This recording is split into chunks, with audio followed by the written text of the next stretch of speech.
Hi guys, so ngayon bumili ako ng lock sa necklace na to guys, para di masyado, di panay malaglag kasi delikado masisira yung minahal natin na gitara ng shoot heart.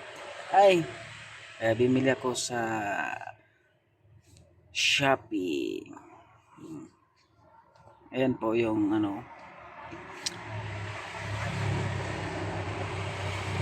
lock siya guys, para hindi tanggal-tanggal. Naka-permis na yan guys. Naka-permis na siya. Permi na siya. Para hindi ka matakot, hindi makabahan, baka malaglag. Pag kunting galaw mo lang, malaglag.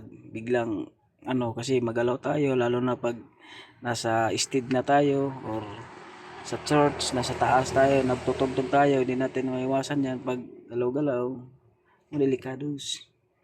Okay, ma'am? Na talagang importante talaga to. I-recommend ko talaga to sa mga guitarist dyan, dahil para iwas disgrasya sa natin, gitara. Dahil mahal naman yung gitara natin ngayon, no? Maraming mga branded, tapos masisira lang, magasgasan, delikados.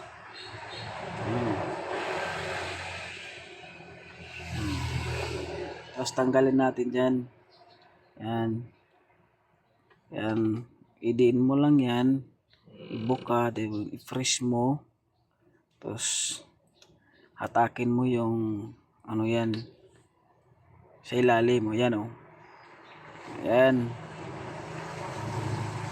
Ayan.